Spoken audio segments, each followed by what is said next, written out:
This is the Effective Living Series 2025, and my name is Apioko Seram Ashong Abe. You can call me Apioko. This year, we're talking about resetting your personal life, resetting your finances, and in week 3 of the Effective Living Series, we're talking about resetting your health. Now, today we're tackling something interesting, and you may ask yourself, why? Why is this particular topic under the broader heading of resetting your health? We're talking about budgeting for yourself and for your family. So personal and family budgeting. Why is this under resetting your health? Well, I'm not the expert here, but I have an expert who is going to tell us why, and she'll take us through a presentation, and then we'll have a conversation. My guest for today is Doris Ahiati. She's a financial consultant and an executive coach. Let's listen to Doris, and then we take it from there.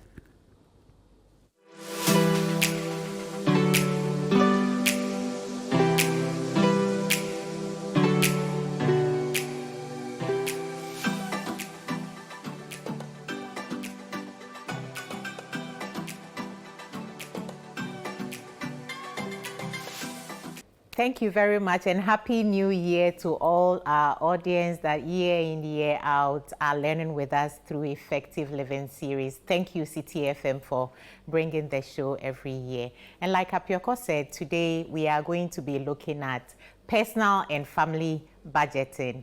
As we go along, you'd understand why I've captioned it financial management. We'll do a quick intro to financial literacy and financial planning, and then we'll look at budgeting as a tool, and then we'll look at a sample budgeting and draw a conclusion, all in just 10 minutes. So quickly, the economy is tough. Would you agree with me?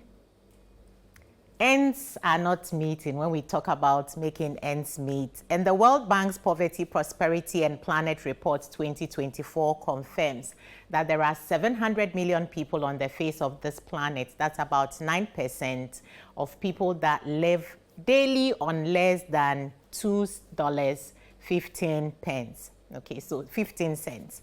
If you convert that, that's something like 30 Ghana cedis. And these days, when you go to buy wache or even kenke, you probably need more than that. So people will end up doing 010 or 001 or whatever other permutations. The United States Treasury Financial Literacy and Education Commission highlights 5 key areas that you need to be financially literate at. The first area is your ability to learn. You need to understand how you can do something to earn money to be called financially literate. The second bit is knowing how to spend. All of us know very well how to spend. Where we struggle is the saving bit, which is the third factor, investing, and also how to borrow. So yes, there's a right way to borrow, and you need to learn and understand how to borrow and how not to borrow, the same way that you need to also learn and understand how to invest and how not to invest. If you are in doubt, ask those who invested in the SWAL Men's Gold and others that preceded it. And then I like to add a sixth one. The sixth one is knowing how to protect that which you have invested.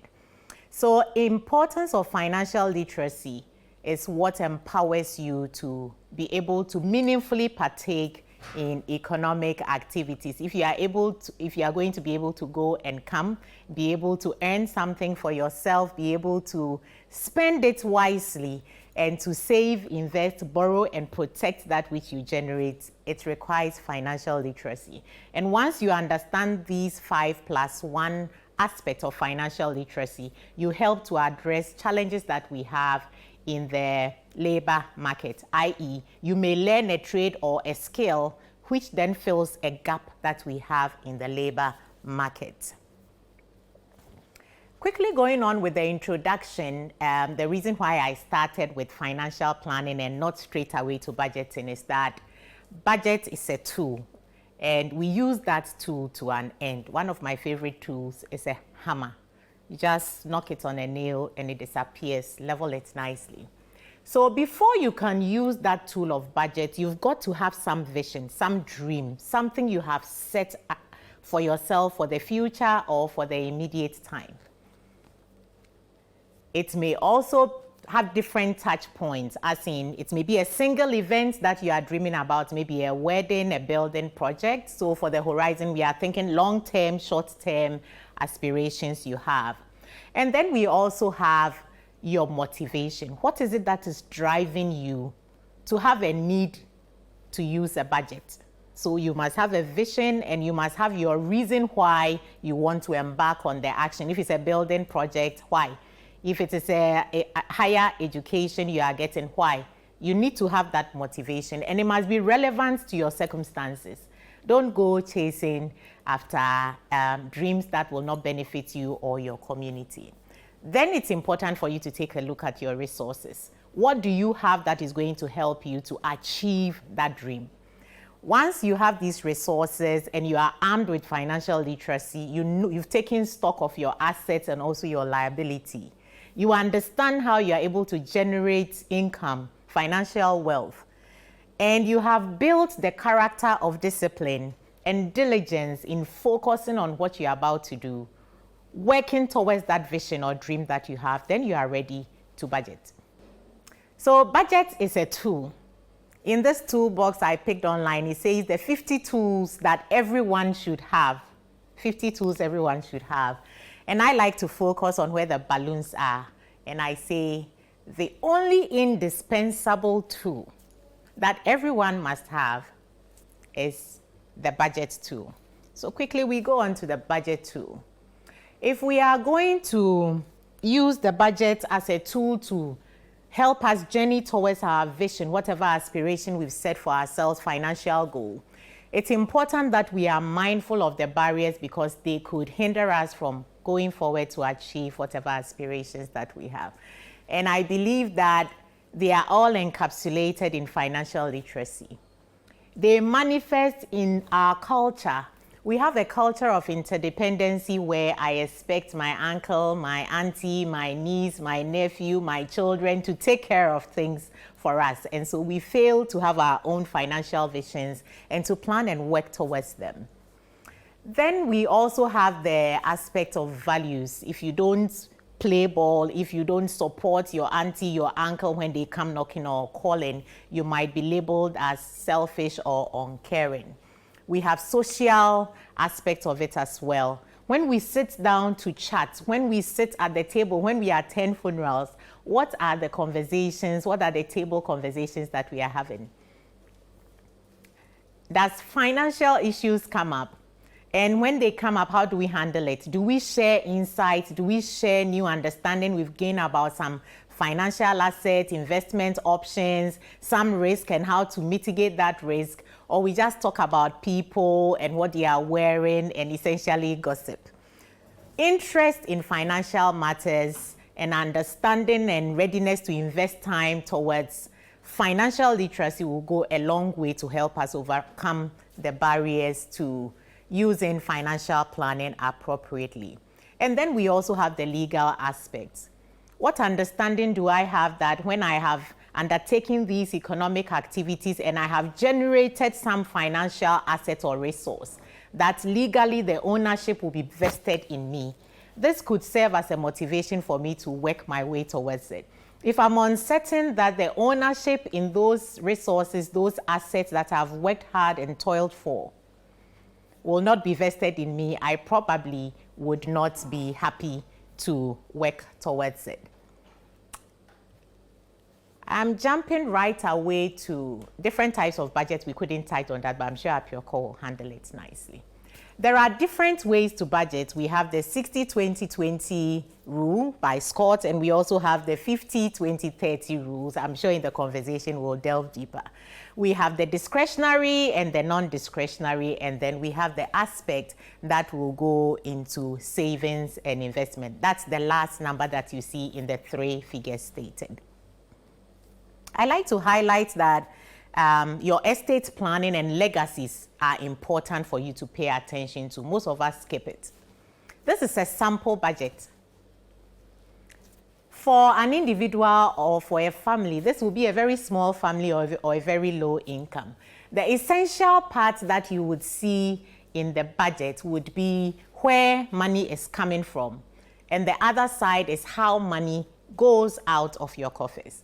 And the first part, we have basically where some sources, your salary, gains, investment returns, and the like.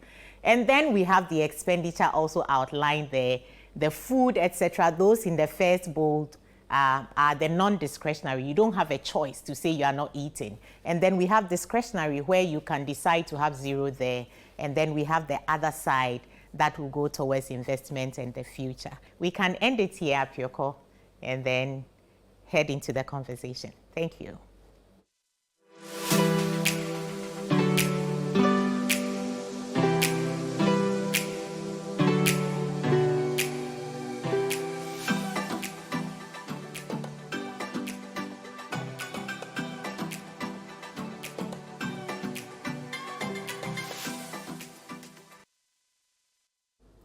Now, if you're just joining us, this is the Effective Living series right here on ChannelOne TV and 97.3 City FM. My name is Apioko. My guest today is Doris Ahiati. She's a financial consultant and an executive coach, and she just gave us a crash course on personal and family budgeting. And we're going to talk about that shortly. But before that, I would like to let you know that our sponsor for the Effective Living Series 2025 is a Hallmark Cafe. Now, the Hallmark Cafe is doing some very interesting things this season and beyond. They're introducing vegan options onto their menu, and really they're focusing on healthy food. So in a week where we're talking about resetting your health, this is the time to go and look for the Hallmark Cafe, see what they have on their menu, and then don't just eat from there. Ask questions when you go as well. The staff are very friendly, very helpful. They'll give you tips as to what you can do to make sure that beyond what you're buying from their tables, you can replicate some of the things at home and maintain a healthy lifestyle in the kitchen and on your dining table. All right, so now we're talking about resetting your health, like I said, this week, and this very day, this morning, we're talking about, something that people will say, oh, but why are you talking about resetting your health and you're talking about personal and family budgeting? But I'm going to throw that question right to Doris. Doris, that was a very brilliant presentation, I must say. Very easy to understand, very easy to digest. Thank you.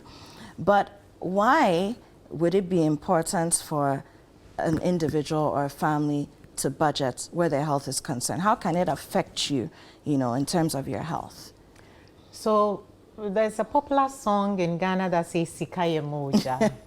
And when you are anemic, yes, when you are anemic and they don't get somebody to transfuse for you, you don't get blood transfusion, you are dead. And literally that's what it means. If a family does not plan its finances and they should run out of financial resources, most of the transactions that we undertake today, if you are going to feed yourself, if you are going to be housed in a safe and decent, healthy enough to live in, it takes money. Of course. And so if you don't plan and you run out of funds, then you are not able to nourish yourself well. These days, all the cheap things on the market are those that also give you diseases. You may end up with a lifestyle disease and you'd have to spend money to manage it, or you die sooner. So when we talk about money, we are essentially talking about health. But of utmost importance is our mental well-being.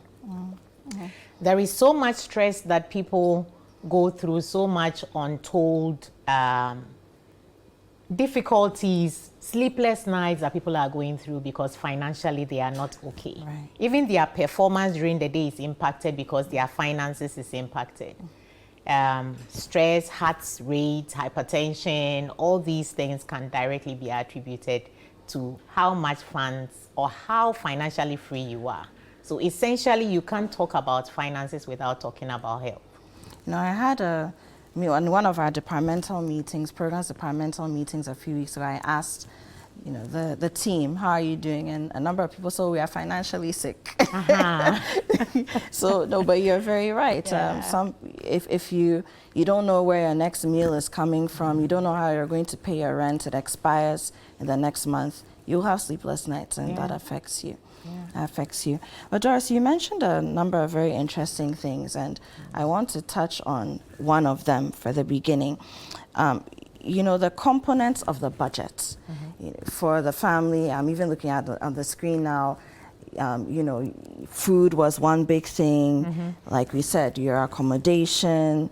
How do you know personally and for your peculiar family what should go into your budget? It's up to you to decide. The catch here is what you want to achieve for your vision. So that's why we started from the financial planning through the vision. If I want to send my children to Ivy League universities and I understand how much it costs, I need to build a certain financial muscle to be able to do that. Absolutely. When you break it down, it might mean that every month a certain amount should be invested towards that project. So that begins to feed into my budget. How much of it should be going towards the third part? I mentioned 3 parts. There's the non-discretionary, which is food and for your upkeep. And then we have the discretionary, which you can choose to spend or not to spend. It's not required, like entertainment, going out to have fun, eating out. And then we have the third part where you are investing and saving towards the future. Okay. So that's a component based on your vision. Okay. If my goal is for us to always eat a certain meal heavy, when you look inside my soup, every kind of meat. Zoo soup, United Nations soup. Thank you. United Nations soup. If that's the kind I want, then I know that the food component of my budget. So it's essentially dependent on your vision for life. Okay. Okay, Yeah. wonderful. So let's take a quick break. We'll take a message from our sponsors, Hallmark Cafe. When we come back, we continue the conversation.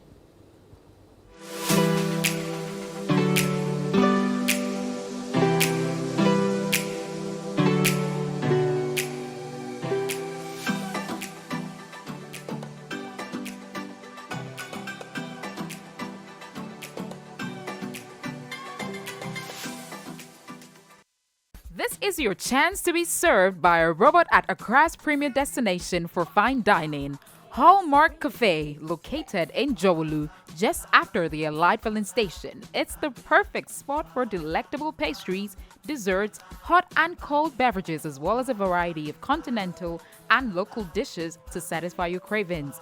Enjoy convenient staff lunch services, expert kitchen management, and outdoor event hosting. Here, simply press a button and your waitress will be at your table in no time. Visit Hallmark Cafe today and experience the future of fine dining. Call us now at 053-7344-095 to make your reservation. Hallmark Cafe, delight in every sip and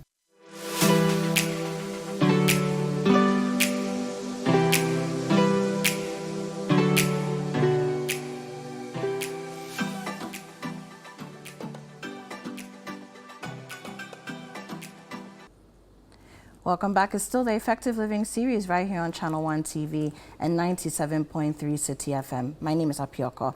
Today, my guest is Doris Ahiati, an executive coach and a financial consultant. And we're using the financial consultants bit very heavily today. Now, we're talking about personal and family budgeting, and we've spoken about a number of things already. So if you missed out, make sure you catch the playbacks of this series on TV, on radio, and then visit ChannelOne TV and 97.3 City FM social media handles as well, and be able to catch up on some of the nuggets that Doris is dropping for us today. So Doris, let's come to the tools you need to budget. What are some of the things that you need to help you pull this budget together? So I'll go through a number of steps. The beginning part is for you to have tried to track how you're living your life. So record keeping is important here. So the budget doesn't come out of a vacuum. No, it doesn't. You need to know what you're spending, what you're making or you're earning, all those things, Yes. right? So that you can have everything covered. Let's say we have some people that have to spend monthly on medication, or they support somebody to purchase their medication. You need to have understanding that this is how much is required. Otherwise, in your budget, you may end up not allocating enough funds. And then what does the person do to survive the rest of the month? So it's important that you If you are new to budgeting, and today, going forward, is when you are going to start budgeting, it's important that you start by noting down today as I'm going out, what am I spending? How much am I spending on whatever I've spent on, so that you gather a little bit of base. And then you can use, we also talk about stock taking. Okay. Check your circumstances. How much do you owe? How much assets do you have? When we talk about asset financial resources, some people think it's only property. But beyond property, I like to even count your skills that you have, which you can monetize, gifts that you can monetize. You need to find a way to put monetary value on it. But essentially, if you have some financial investment, financial securities, bank balances, these will all add up to your assets. If you owe somebody, regardless of whether they are MTN, Momo, or whether they are an individual, your brother or sister, that's also a liability. And then take a decision on it. Are you aiming to clear the debt? Some people also have student loan, which is building up, accumulating interest. So you need to go through that phase of taking stock. What's important for me to clear? What's important for me to factor into the budget? Then you come to that point where you have to put the budget together. Usually, the basic way is to split it into 3, according to the discretionary, non-discretionary, and the investment. There are very popular rules that have been promoted. The Liz Warren one, she's a US senator, which is just a 50, 20, 30. It means cut your salary into 2, or whatever income you are generating. If you have multiple, like the example I use, cut it into 2. Use half of it to cover all your must spend items. The food, the utilities, where you are sleeping, your clothing, your medication, and things like that. The 20%, she says, spend on entertainment, non-discretionary items, expenditure that will cross your path, sometimes without planning. And then the 1/3 or 30% is going towards investments, mortgage, and long-term. But you can split your income according to how you wish for it to be. If you want to cut it really lean and dry, you can split it into 3. So every one of the 3 aspects gets 1/3 of what you have allocated. If you are somebody that is very future-oriented, you may split it into a 40-20, that's 60. And then another 40 for the investment, mortgage, and future stuff. You might even do a 30. And the reason why I encourage us to aim to invest more, the 3rd number having more, is because a lot of us, when we are younger and active, we have different avenues where we earn additional incomes from. But when we are retiring and we are old and fragile, we don't have those additional sources of income. So it means you should set aside a lot more funds now. Okay. So I think once you go through that, then you know what you spend your money on, you allocate, and by all means have something in there for your savings, which is different for investment. What you invest is generating returns for you. Savings is in safe custody, is being protected, and it gives you very little returns. It takes very little risk. Okay. And then have the mortgage or housing project allocation. By all means, have an insurance, something for your pensions when you retire. So Doris, and then insurance. You've mentioned housing, mortgage, all allocations throughout your presentation just now. So are you telling us that people need to, if you don't own your own property, it's something that you shouldn't take for granted, you should start working towards? It should be a priority for you. Yeah, spot on. Yeah, spot on. Because your well-being, if we talk about well-being, physical well-being, you are not sheltered from the elements. Somebody can attack you.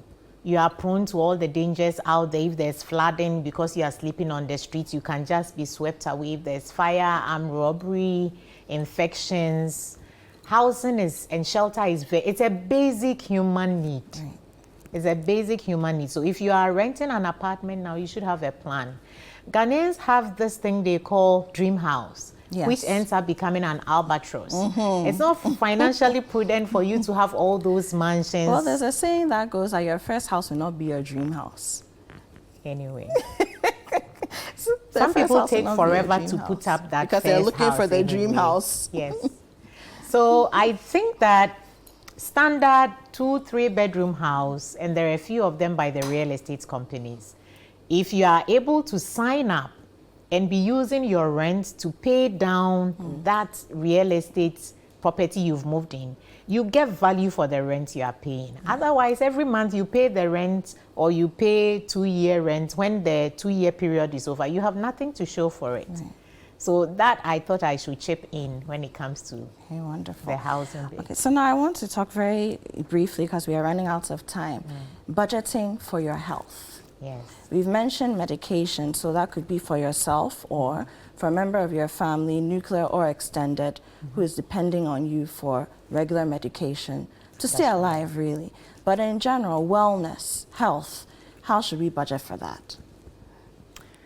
So when I talk about not being able to talk about finance without talking about health, your health is your wealth. When you are healthy, we talked about economic activities, being able to earn. You have to be healthy, you have to be strong and fit to get up, go and come, to be able to earn that financial resource. Budgeting for your health should be top priority. You shouldn't work to that point where you've broken down or you've burnt out and you can't do anything. How do we budget for our health? And it's a key item in the non-discretionary. Okay. Yes. Okay. So the allocation to your non-discretionary item, how do you manage that? It's important that you are spending something on vitamins, supplements that keep you going. It could be gym. It could be equipment that help you to exercise. These days, there are gadgets that help you scan, monitor your weight and all manner of things, how much visceral fat you have, and it gives you recommendations on what to do today to keep you fit. So those things can be where you spend your health allocation, so you don't end up buying too much medication. Okay.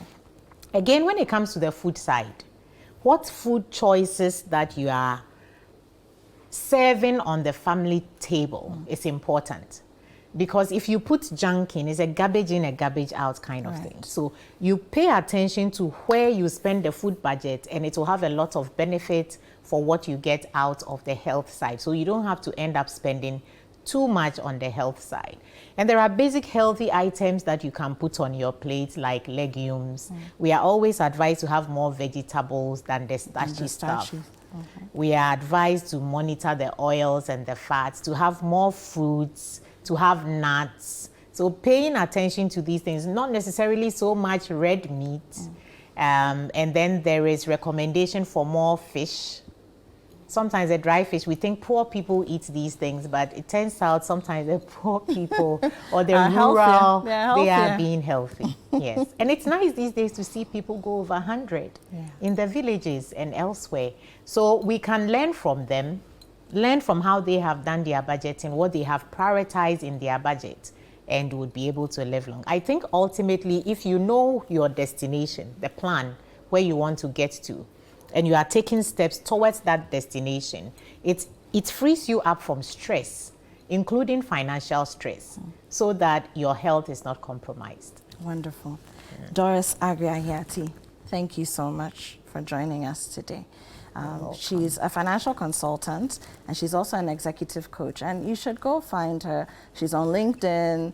You know, she's very accessible, really, and reach out to her if you need some advice personally on how to budget. You may have to budget to pay her, who knows, or you could barter your skills, because Doris tells us that's not just about money, right? That, yes, you can barter your skills. Maybe you have a skill that she needs and you can barter it with her, but find out from her, if you need to, how you can go about budgeting for yourself, for your family, and she can help you with your small business as well, if that is what you need. We're talking again this week, I must reiterate, about resetting your health. And today we've been talking about personal and family budgeting with Doris Ahiati. My name is Apioko Seramashong Abe. The Effective Living series is sponsored by the Hallmark Cafe. We'll see you again next time.